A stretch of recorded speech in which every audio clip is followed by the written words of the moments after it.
Hey everybody, welcome back to Actually Useful, the show where we diagnose what's wrong with the internet and we chat with the good folks who are trying to fix it. Hello Liz, hello Josh, how are you guys today? How we doing? Amazing, thank you. Awesome. Josh, you have some news for us today. Yes, I don't like to be hyperbolic, but this one does seem like it's going to impact at least the next few years of the web as we know it. Google search is doing a massive departure from just returning a list of links and will now, quote, drop users into AI-powered interactive experiences at times. Google is also introducing tools that can dispatch information agents to gather information on a user's behalf, along with tools that let users build personalized mini apps tailored to their needs. So this comes to us from TechCrunch, from a recent Google I/O presentation. And it really is just horrifying because this is kind of the end of like the objective internet. As we've talked about all the time on this show, like AI just gets observable facts wrong left and right. This can affect people's like health decisions, financial decisions. If you're in a crisis and you're Googling something, you're trying to find reliable information, now you get like a weird interactive AI experience that can just completely hallucinate. Even our last guest that we just had on, Justin Feinstein, was talking about, Google tells him sometimes that a different person wrote his book. Like, to him. And so, and like he said, that's a silly example, but what if you're like trying to look up information about student loans, or you have an accident or an emergency, and hallucinating on that in this fun interactive web browser is going to cause real damage. Yeah. Also, not to mention the environmental impact that creating these AI mini apps for queries is going to create. One of the examples they gave is like, you look up, what is a black hole? And it like redesigns your entire web browser to be this like interactive audio visual with generative UI, generative user interface, and building custom widgets and visualizations. I also think it's funny, we've talked about this before, but like AI in particular is like an unusual level of, I guess you could call it dog fooding, but like the CEO is eating their own bullshit basically, and like getting caught in this delusional vortex.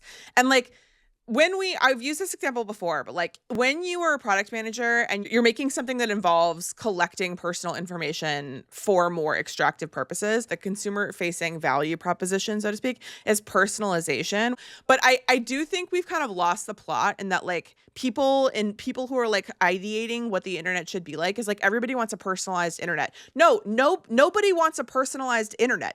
That's the opposite of the internet. Nobody wants that. That's how you get WALL-E. That's literally how you get WALL-E. Like that's not, nobody wants that. Like the only people who want that is the people that are getting money from personalization. Like it's weird because it's just one of the better known examples of like, I think everybody who works in like middle management and tech knows that like personalization is one of those sort of like code words for like, oh, we're getting more data to try to like do more mind reading and make it even trickier for you. But it's like nobody's like, what I would like is for every picture I see to be cookied so that I am, you're tracking my reactions to this one photo. Like nobody wants that. It's the end of discovery when you do that. Like, but enough about me tirading on the rise and fall of Google search. Ariel, who are we chatting with today? Today we have Lyz Lenz, author Lyz Lenz of This American Wife, Godland, and Belabored. You are I guess we call you a feminist journalist. How do you usually give your intro? Feminist journalist works, professional yapper, yeller, roustabout. Hell yeah. And author of the excellent Men Yell at Me Substack. My kids call me annoying. Men call me repulsive. You can call me your favorite writer. And we do. Yeah, and we do. And we brought Lyz here to talk shit about dating apps today because this is one of those topics that like in our chats we're constantly like, God, we got to do a dating app episode. It's so hard to draw the line between what is the problem with dating apps and what is the problem with society. Like the line becomes so blurry where you're like, oh no, the dating apps are just like exacerbating problems that already existed in our society. So we are going to talk about how they've made that worse. Lyz, I'm curious, just to kick us off, like from your perspective, dating apps are interesting because it's one of these products where like, I think everybody talks shit about them. Like everybody knows that they're a bad time. I am not personally on the apps right now, but I do follow a bunch of accounts that post screenshots of things that happen on dating apps. So like it seems like there is such a pervasive awareness of like these things suck to use and they're not enjoyable. And yet basically everybody is on them. So like why do you think people continue to use these? I think those accounts are so popular because I think they've become like the new pimple popping videos. I'm so excited to hear this analogy. Because it's just like watching like that release of societal pressure, right? Because you get to watch people maybe say or do the mean thing that you've always wanted to say or do. I really believe that. But dating apps, everybody's on them because I do honestly think, right, we all seek connection. One of the things I'm really adamant about is that there is actually no male loneliness crisis, or that men aren't more lonely than anyone else. And statistically, this is proven true, right? Like the data that shows men are lonely is also compared to the data that shows like women or queer people are just as lonely as everybody else, right? Like statistically, it's matched. Everybody, I think it's like 13% of people across demographics are about as lonely as they've ever been. And so I think we're all equally lonely and we're all seeking connection. I actually was writing this in an article and it was being edited by an editor who lives in New York. And I was saying like, oh, we've built our like society, like we've built our cities to be isolating. And she was like, that's not true. And I was like, you live in New York City. I was like, every other city is just like parking lots and Applebee's, girls. And she was like, oh, right. But like, you know, like urban planning and yes. Parking lots and Applebee's. But it's just like, yeah, it's like so isolating and you have to drive everywhere, you know, like there's no city centers.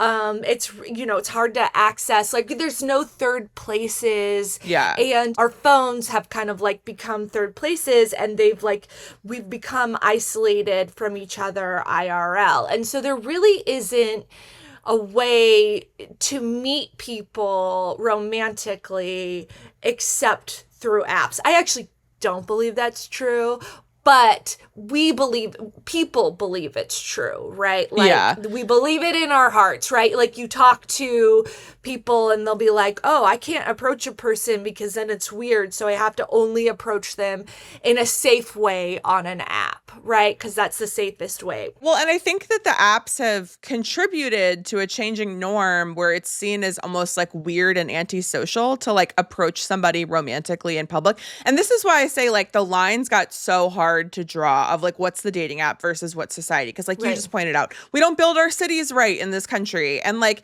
also men shouldn't approach women because they're bad at it. Like they can approach, they just don't understand when no means no, right? Like, right. I don't mind if a man approaches me, but if I say no, then go away. Go right? do something else. Yeah. I have approached men before and I have been met with a no. And I have walked away, right? I haven't then like gotten really mad and then like started an incel podcast and then like stalked her for years and gone to jail for it, right? Like I just was like, oh, No, you're not interested? Right. Great. Have a lovely day. Right? Yeah. Like, no harm, no foul. And it's like what's interesting when I started to think about like what did the dating apps contribute to this problem where it feels like there's some fundamental connections that are not working in society. And one of the first things I noticed when I started like looking at the features of dating apps is that back in the day when dating apps were first coming on the market, when Tinder was first becoming like a big thing, a lot of the features of like where they would try to help you out or like reduce friction in the app were around making your profile and facilitating an introduction. So it was all around like, how can we make sure that you have all the right aspects of your profile to be noticed? Like, how can we make your profile more interesting? And then they'd have sometimes like suggestions of like prompt games or whatever to do the first initial introduction. And for a long time, there were no features past that, right? They just would support chat and all it was there for was introductions. Well, now all the features that are coming out now are facilitating engagement inside the app. So now they have like in-app video dates. They have voice notes back and forth. They have games you can play with the people you're chatting to. They have read receipts to see how much they're engaging. And like fundamentally, if these apps are being designed to continue being used in the app, they are not being designed to get someone on a date, you know? Like, so let's get into this because this is the exact problem that I think, Liz, you first identified in one of your articles and got our attention, which is the dating app curve perfectly fits into our enshittification model, right? You have this service that at first is like, oh, this is interesting. It's a cool way of like presenting yourself and like reaching other profiles, seeing people around your age and your area. Oh, this maybe can help combat how hard it is to meet people. And then eventually, you know, you have this massive consolidation, which with Match Group, like buying up all the competitors. So you have the monopoly aspect. Even a service like Hinge, which is originally pitched to be, I mean, I think it's still their slogan, the dating app designed to be deleted, also gets acquired by the same company that owns Tinder. So they're all just becoming this same process. And they all identified that the main way of making money is not by helping you find love, because that gets you to delete the app. The main way of finding money is by slowly squeezing you and taking away all these features so that you pay for the premium edition and get just a little more dopamine from seeing like algorithmically more attractive profiles. It's very dystopian. And I want to like highlight something, like a couple things too for listeners. Like I am implicated in this, right? Like I am a single person. I got divorced in 2017. So I was on dating apps from about like 2017, let's say. And then 2020 happened. So then I was like off the apps. I probably got back on them maybe like late 2021, early 2022. And then I think I probably got off them 2023, and then I was like, I'm done. I am done. I am off of them. But I got back on them a couple months ago, and I was like mid-experiment when Josh emailed me, which was, I think, really interesting timing, because I was, I'm working on my next book, and I was interviewing a source about something else, but she was talking about being on the apps because she felt like profoundly lonely in a time of political crisis, and she was doing a lot of work like protesting ICE and community organizing, and she's also a single woman, and she was like, I just feel so profoundly lonely, and I see being on apps as like a way of fomenting human connection in a time of political divisiveness and loneliness. And I was like, that's so beautiful. And I was like, that's so beautiful. Human connection is beautiful. Let me get back on the apps. Oh, no. I'll give it a 2-month shot and let's go. And the change that I noticed in the apps from 2023 to 2026 is mind-blowing. Yeah. The way that these companies have monetized human connection and the way they try to incentivize you to say like, oh, look at all these people who are interested in you and you could see them if only you paid us a little bit more money. And then you do, and then it's trash. And then you're like, you just got like $60 from me you're for just nothing. Dating ChatGPT with a bunch of different avatars, you know? Yes. And so it's a lot lot of that. It's a lot of this, and I'm going to do that dating term that they say men do to women, but I really think it's the dating apps do to us. It's that breadcrumbing where they say like it makes you feel like the love of your life is just around the corner if only you'll drop $9.99, $9.99, or $19.99, or $59.99 for 1 month, 2 months. And so it's like, if you'll be highlighted. And there is like, Hinge does put men especially like behind this kind of like algorithmic paywall, and they won't show you to as many matches unless you like boost your profile. They will algorithmically disadvantage you if you don't pay. Yeah. This has been proven. So there's all this like dating advice out there that's just like, oh, you can't get a match? It's your problem. Try harder. Lower your standards. Bootstrap yourself up. Like, I just finished reading this book that's very popular, The Burn Haystack Method, and it's like out there for women. It's just like, here's how you game the system. You can't game the system because like all this advice is trying to tell you, oh, your picker is bad. And people tell women their picker is bad and they should lower their standards. They don't tell men this, right? Nobody tells men to lower their standards. Not ever, actually. And I was, right before we came on this talk, I was reading some studies that showed that like men actually use dating apps and like try and like pick above their weight, like truly punch above their weight when they're swiping, and use dating apps kind of like a build your own girlfriend who they're never gonna get, and that women use it like more realistically. I feel like when I was on dating apps, I was giving people chances that should have never been given chances. I was very much being like, who knows? That's right. Yes, because that's how we're like culturally, that's how women are trained. Kiss the frog. He turns into the prince. Yeah, I was like, maybe he's bad at making profiles. Who knows? This is how we're trained, and never goes away, because every single piece of advice out there for women is, you picky bitches, you snobs, lower your standards because you're missing out on these good men out there. And for all the men, it's just like, well, the good women will, you can do better. Do better, do better. This woman is not good enough for you. And so, like, but I think, like, those cultural narratives are now no longer matching the reality of our lives. Realistically, what we're seeing statistically is women are now opting out of dating and are intentionally choosing to opt out of dating because they're fucking tired.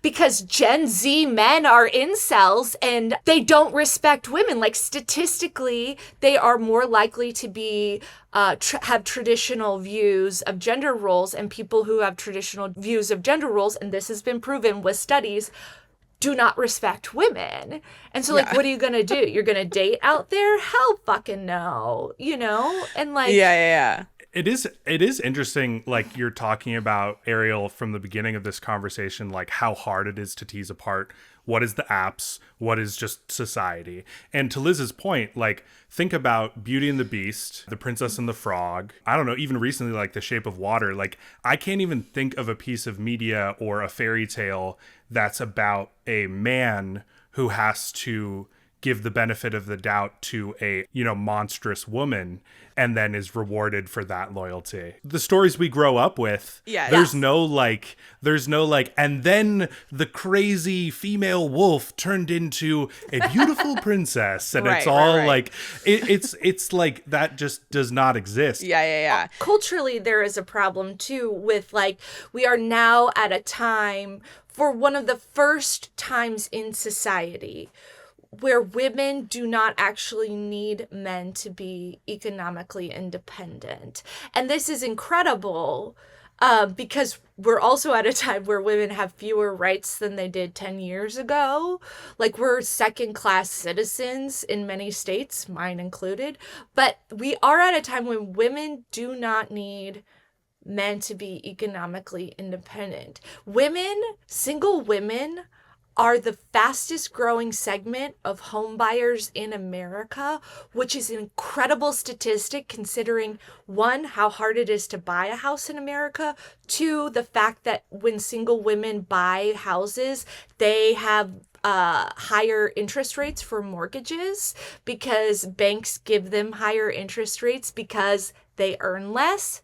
Thank you, 70 cents to the male dollar, right? Which is still a real reality in America. And actually the wage gap is getting worse, right? Yeah. So even though women have higher financial odds to overcome, women are still buying more houses, are still opting to like live alone or live near their friends and family, are still financially independent. And that's not true of single men. So you're having one of the first generations of women who are like, we actually don't need you for your money. And men are like, what? And they don't know how to, haven't been raised to be needed for anything other than their money. And all these podcasts, all these right-wing podcasts are like, build up your muscles in your financial portfolio. And like, I can't think of anything I want a man less for. Like, just be a nice guy. If you like Actually Useful, check out Mama Tusa, our sister show on the Industry Plant Network. It's a podcast about birth work, parenting, and women's stories of resilience. Every episode, licensed midwife Atusa Benji sits down with mothers, midwives, doctors, and doulas to talk about everything from delivering babies to the challenges women face receiving healthcare in the U.S. It's honest and raw, but it always leaves you feeling hopeful. You can check out my favorite episode, which is called The Link Between Postpartum Depletion Syndrome and Menopause. It's really interesting. It connects women's experiences in birth to health outcomes later in life. It has tips for new moms and partners to take care of themselves postpartum, and it has suggestions for how to better support birthing people as a society, something we should all be focused on. Check it out Tuesdays wherever you listen. This is a great spread here because we've got a straight woman, a ace woman, and a bi man. Let's go. So a few different perspectives here, but I do think it's interesting if we're looking at it from like a heterosexual dating standpoint. A lot of my women friends who date men, it's like, would you prefer a guy who goes, man, I'm having a lot of dating trouble, I'm going to go to the gym? Or would you prefer a man who goes, I'm having a lot of dating trouble, I'm going to go to therapy? And it's like everyone I know would prefer the guy who goes to therapy, right? I think there are these massive disconnects with advice across genders of like what you're supposed to do dating. And there's a lot of hucksters out here who are just telling young men like to wake up at 4 a.m. and drink horse piss and fucking go to the gym and like, be an alpha. And it's like, I don't know, as someone who also dates men, like that's terrifying to me. Like I don't want someone like that. Nobody wants that. Yeah. Well, I think too, like what we're touching on here, and I don't think anybody who's listening to this is surprised, but like women have long had to do in heterosexual relationships and also just in society, women have had to do more emotional administrative labor for everything. Yeah. Like that's always been true. Then also I will make a separate point that maybe we should do another episode on at some point, which is that I will stand 10 toes down and say that like the digitalization of family life has made more work for everybody. Like the reason everyone who has kids is like trying to get an in-law to come be a free caregiver is because there is quite literally a tremendous amount of additional pressure on parents now than there was 40 years ago. Like the fact that you have to like sign into all these things is crazy. So then to also have women have to do all this administrative labor on the dating apps is like the number one thing women need help with is all this labor that we're being asked to do. And what's interesting is like Bumble as a point of like them starting by saying their whole pitch is that women make the first move because women were so harassed and harangued by men on these apps that it's like, oh, you'll feel safer if you make the first move. But then the flip side of that is now Bumble doesn't do that anymore because women were like, why the fuck am I doing all the goddamn work to be able to get some D? Like, this is crazy. But also,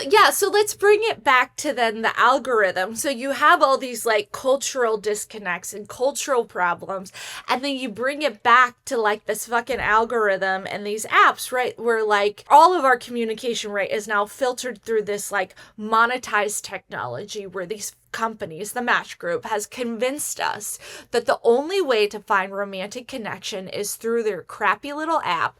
And let me tell you something. And men are using it like DoorDash for dates. And Yes. and they're trying to use it like just a Episode way title. That was the thing that I think was one of the biggest changes between my fast, if you will, my app fast, was like Hinge will now have you, like they'll say like pick a time and a place for our first date. And it's always like the stupidest fucking thing. It's like, we're like 7 p.m. dinner. You're like, ugh. Oh, like I needed an app. Like I had to scroll down for that. You couldn't have just auto-filled that. Like what hard would that have been? I want to point out, as a product manager, I do understand that it's gotta be fucking hard because I can tell you what that feature is trying to solve for. It's trying to solve for the fact that there's all these people on the apps who just they'll keep texting you forever and you never get to You can't solve for stupid. I know. But that's Episode title. Let Darwin take control. I know, you're not wrong. Talk your shit. Ariel, come on. Do not give a feature where I'm some sort of Popeye's chicken bucket that Trevor over in Marion, Iowa feels like he can order the fuck up, where I'm gonna meet him at Applebee's at 7. I have never been more offended in my entire life.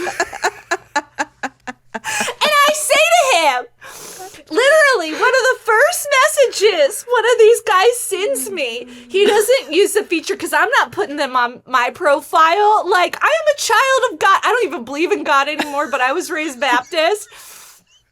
And you can take the girl out of the church, but for some reason, you can't take the church out of the girl. And I'm like, I am a child of God, and I'll be goddamn before I put that on my profile.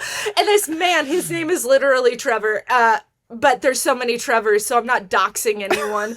And he's like, 7 p.m., Black Sheep. It's a restaurant in town. It doesn't matter. He's like, 7 p.m., Black Sheep. Wear your nicest dress. And I go, Trevor, Trevor, it's not DoorDash. You want to say hi first? Yeah. I don't know. You're right. You can't solve stupid. And he's just going to keep doing that until someone says yes, because he doesn't care. He doesn't care. Yeah. He just wants someone to say yes, because it's not about personality. He's just looking for someone to say yes to his nonsense. Well, and it's got all the features that do the dope. It's like,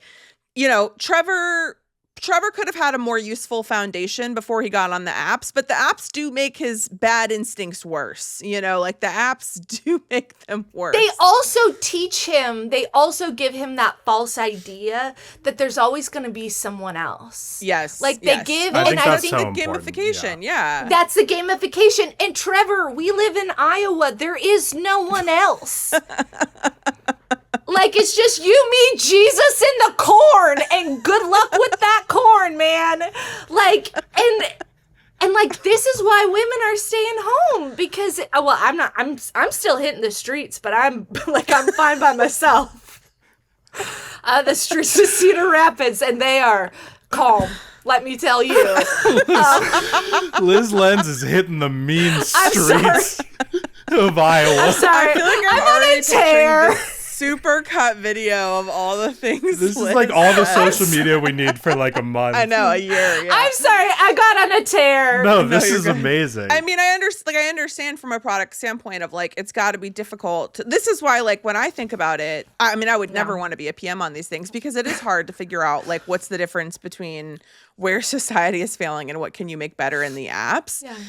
And I do like, this brings up an interesting point about, you know, women do a lot of additional labor. How do you build for these apps? We've talked about before on this show that, like, we talked about it a lot with like the VR world of VR is pitched and I think is known to people as something that is like, you know, it's an alternative world. You can be whoever you want to be. You can do things that are like not possible on Earth, whatever. It's like a fun, adventurous experience. But in reality, what's happening in VR worlds is predators. Like, that's it. That's who's in VR. And it's so, a like, harassment simulator. It's a harassment simulator. Yeah, thank you, Josh. And so what's interesting with dating apps is that actually people know that a big portion of it is not with the intent to actually meet people or to build relationships. According to the FTC, 25 to 30% of activity on dating apps is scam perpetrators, including phishing schemes, romance scams, fraudulent advertising, and extortion. In 2018 alone, 21,000 dating app scams were reported, resulting in a total of $143 million in losses to users. So like LinkedIn, like VR, like all these different platforms, they benefit from the scammers. The scammers continue to add fake inventory. They don't really care about the quality of their inventory. And on top of that, a lot of the moderation that's happening is actually women users doing unpaid moderation by like reporting people who are repeatedly harassing. So they almost like don't have to pay for the level of moderation they should have, because the people on the apps who are trying to use it with some sense of integrity towards what the stated value prop of the app is are doing the moderation for them. Yeah. And it's still women doing the labor. Like, I mean, that's one of the, I had, out of my 2 months, I think it ended up in 3 dates. But every single one of those interactions was me still asking the questions, right? Like me still doing all that work. It's exhausting. And even a couple of the conversations, you know, I pointed out right before I unmatched, I was like, Kate, I just want you to know I'm unmatching here because you haven't asked me a single question in 24 hours. I'd rather die alone and have my cats eat my face than put up with this ever again. And I don't even have cats. I'm going to adopt cats just to let them eat my face and make JD Vance hate me because this is how much you're annoying me right now. And like, I cannot raise every single one of these fail sons, you know, and at some point, you know, it's like, I'm 43, man. But here's the other thing. It's like, I hate to keep picking on this, but I don't actually care. I'm going to keep picking on this book because like advice like this, and this is the one that like, if you are maybe like a cishet woman on the internet and you complain about dating, everyone will say, well, have you tried the burned haystack method? Because ideas like this are like, this is how you get around the algorithm. This is how you make these apps work for you. But once again, it's all one, labor for women, right? Men are not required to do this, stuff like this. It's all labor for women. And two, you can't out-algorithm the algorithm. There's no feminist way. And this is still, once again, like, it's just saying, like, again, pick better. But you can't pick your way out of a patriarchal capitalist society that has already monetized your desire for intimate connection. The only way is to opt out. Like, I just truly think, like, and listen, if you're like, okay, but I'm still gonna opt in, that's fine. Once again, there's, no ethical consumption under capitalism, but if you opt in, you just know that you're participating in a scam. Like, it's a snake oil scam. Well, and let me dig into how much of a scam it actually is real quick. Yes. So Josh mentioned this earlier. So Match Group does own, right now they have 45 apps, but they do regularly trade properties. So they own Hinge, Tinder, OkCupid, Plenty of Fish, Match.com, The League, about 40 other apps.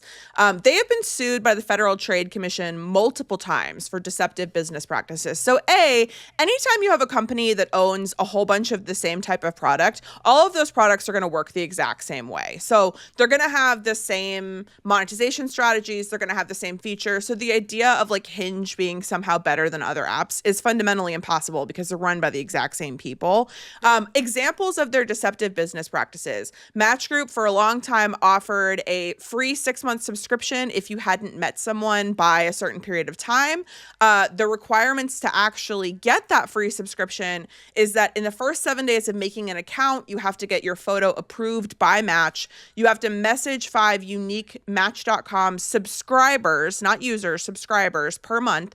And you have to use a specific progress page in the exact last week of your free trial, your 6-month free trial. You have to use a special page to like log your activity. And none of that was circulated or marketed or messaged in a way that made people be able to comply with it. They're known to suspend accounts of people who file billing disputes. And there are a lot of billing disputes because they are a certified roach motel, meaning it is very difficult to get out of a subscription with them. They will send you down multiple pages. They often have confusing CTA, like call to action buttons where it looks like you're canceling, but you're actually not canceling. Sometimes they'd actually give you a page that said, congratulations, but you had not actually canceled. And so they've been sued like 6 or 7 times by the FTC, and they just pay out these billion-dollar fines.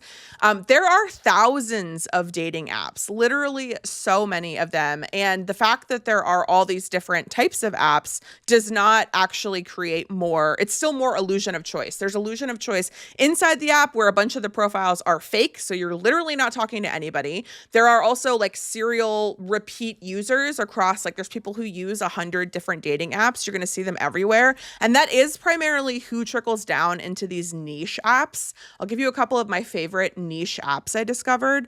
Mouse Mingle for Disney adults to meet each other.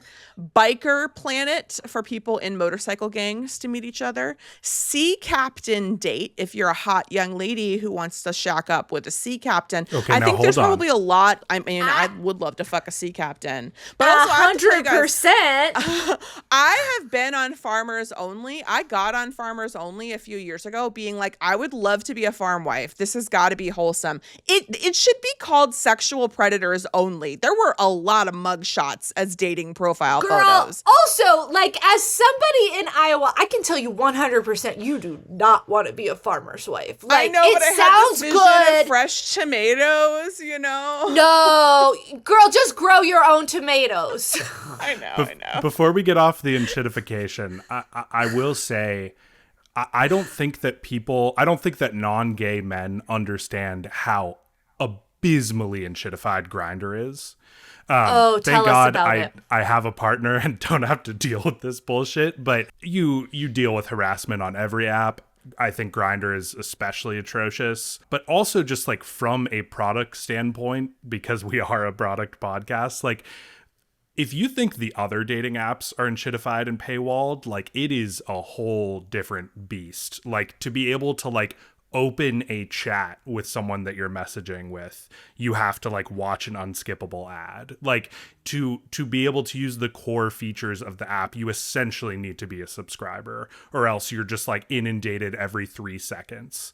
And so I do think, like, as we're talking about like these expecting women to do moderation on apps, expecting that gay men are just going to put up with anything because they're so desperate and horny that they will just like give you money. Like you see homophobia and sexism and these larger schemes like play out in all these apps, you know? And I do think this shit is getting worse because Yes. you're talking about opting out. It's almost like the Amazon tax where like you can't really opt out, because even if you yourself are opting out, everyone is getting worse at dating because these apps, I think, I mean, I don't know that we have like research studies proving this, but the more you try to remove friction from like an inherently hard human activity, which is like finding a partner or finding someone to hook up with, like the more you try to make that this smooth, frictionless process, the worse you're going to be at doing that, because human interaction is messy and vulnerable and uncomfortable. And working through these things, like adding AI assistance or like claiming that Riz bots or things that are going to help young men who are antisocial, it's like that's going to make you worse at dating. That's going to make you less attractive. I don't want my AI to talk to somebody else's AI. I don't want an AI. Like, how dare you? First of all, again, I'm a child of God. I don't want an AI. These companies have created this world where we think we cannot opt out. Like, sure, maybe other people are not. But, like, I'm a 43-year-old mom who lives in Iowa, right? Like, I get my clothes from Walmart sometimes. Mostly it's, like, Walmart, and then it goes to Goodwill, and then I buy it. So you can tell I have a lot of riz, is what I'm saying. And the fact that I just said riz means that I don't have it.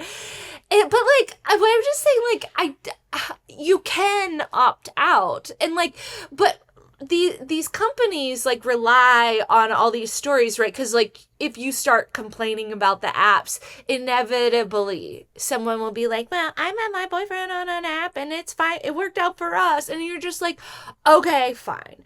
But, like, that doesn't mean that the process isn't getting worse, right? It's like if you say, like, oh, I got good information off of Google once.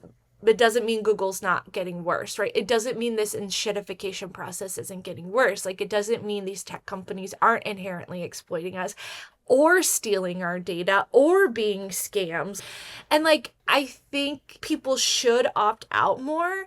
And I think people should talk to each other more. And, like, Liz's tips for hitting on people in real life. One of my questions is, like, what's your advice for someone for like a lady trying to get some D out in the world? Like, what's your advice? It's so easy to hit on a man. Tell us your secrets. You don't even, you could just say hi, and also incorporate physical touch at some point. Just like a hand brush on an arm, a shoulder, like fish in a barrel. Fish in a barrel, they cooked.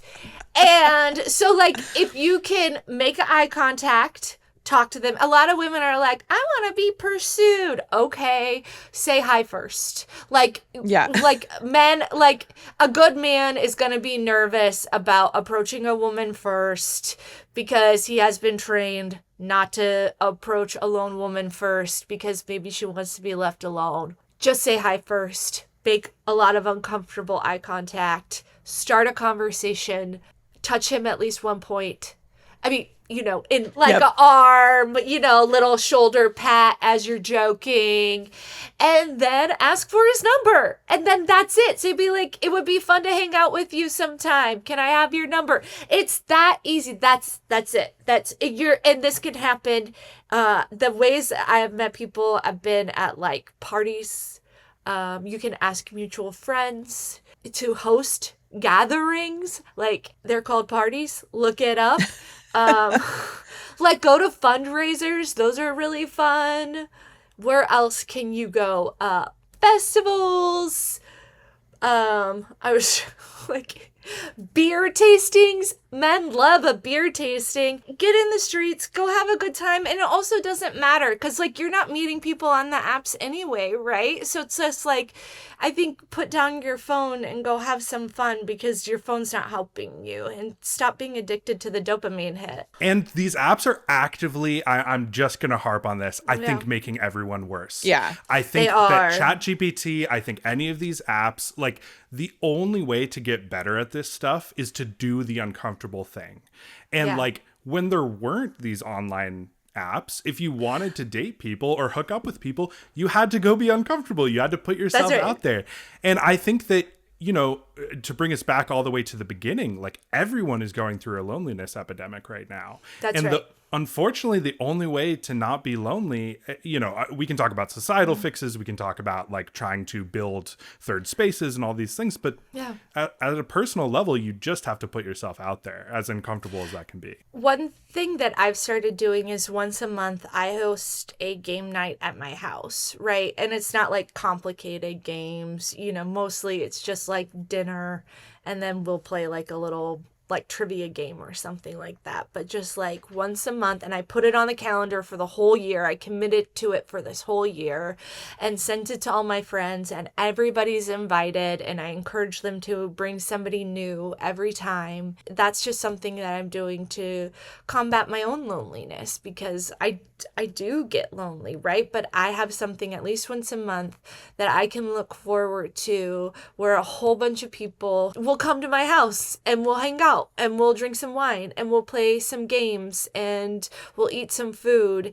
And I think that's how you build community, right? Like doing those kinds of things, hosting dinner parties, right? Like this is how it happens.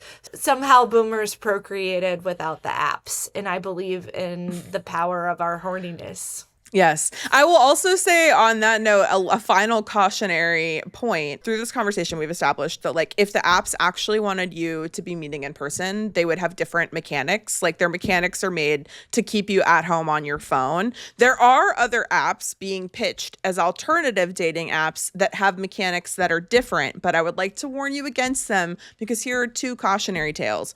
One is an app called Once, and their thing is that they get rid of the illusion of choice by giving you one curated match per day, and you're supposed to like attentively and mindfully pay attention to that one person. They are mostly bots. Their one curated match for you has been proven to almost always be a bot.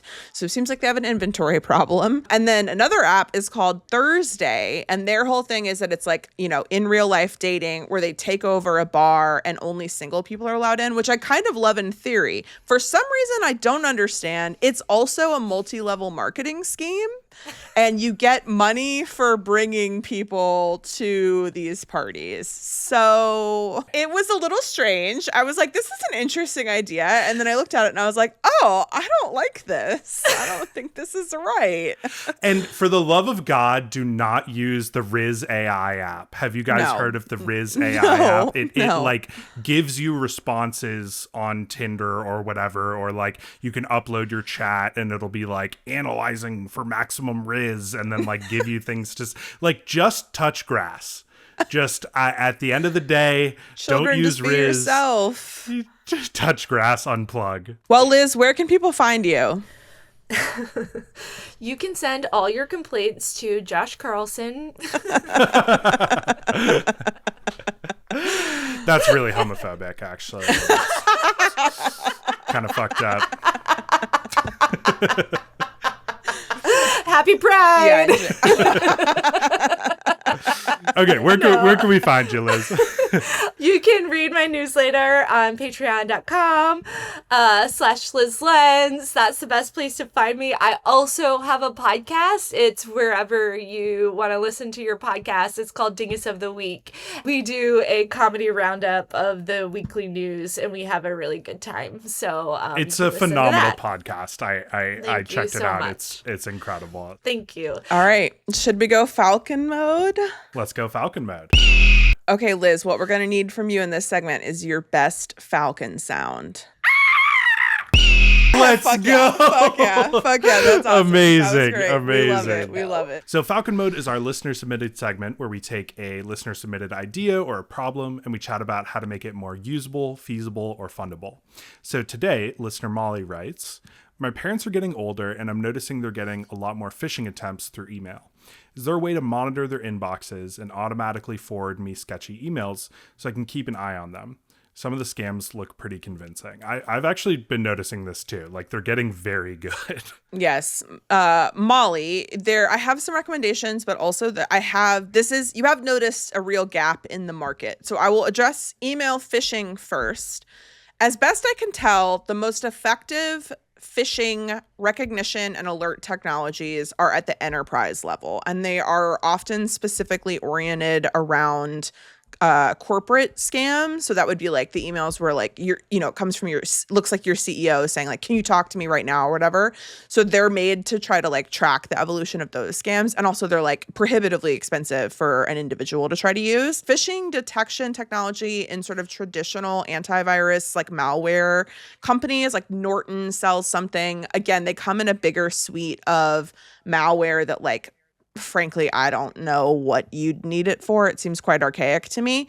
There is a growing market for tools to help people on the internet that are like, for whatever reason, might be more susceptible to scams, age, abilities, whatever. A couple examples: EverSafe and some other financial products are products that detect when a scam is already happening and like someone in your family is getting a regular charge that has scam, is notified as a scam in EverSafe's technology. There's a couple different products like that. Phone level scam blocking, I think everybody has at this point. RoboKillers out there. Apple has, their new iOS has a RoboKiller dupe basically. But there is a big gap here for like, there's so many suites that you can get that are parental controls for children. And I think that it would be really helpful to have a non-condescending suite to be able to help people who are not as familiar with like the ever-changing scam landscape get familiar and get a second eye. The other thing I was thinking about that I think is like huge for boomer parents, and I'm sorry to my parents who listen to our podcast and are going to take this personally, but like remote password recovery is the thing I always hear my friends, like when my friends get an unexpected call from their parent, 100% of the time it is, I got locked out of this streaming service and I don't know how to get back in. So like remote password recovery, I think, is a very helpful tool for adult children to be able to like support their long distance elderly parents.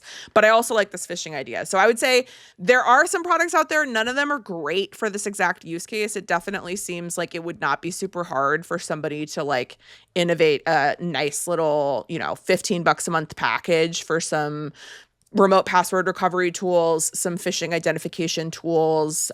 You probably wouldn't even need to put phone stuff in there since it's already out there. So Molly, maybe you can go make it, or maybe we'll add that to our list of things actually useful might make one day. But good suggestion. I think there's probably a lot of people who can relate to needing that. And if anyone listening has any suggestions for future Falcon modes, future episode topics, just want to get in touch, you can always hit us up at heyactuallyuseful@gmail.com. Or you can follow us at actuallyusefulpod on most social media platforms. Thanks so much, Lyz, for coming on the show. Yeah, I feel like I've never laughed this hard on an episode. I had to like rub Seriously. my eyes multiple times. Yeah. Yeah. Thank you, Lyz. We really appreciated you being here. Thank you so much for having me. Thank you to our listeners. We will see you in 2 weeks. Bye. Actually Useful is part of the Industry Plant Podcast Network. It's co-hosted and created by Ariel Butters and co-hosted, produced, and edited by Josh Stretton Carlson. If you like the show, please consider subscribing to our Substack or YouTube, or give us a follow on most social media platforms at Actually Useful Pod.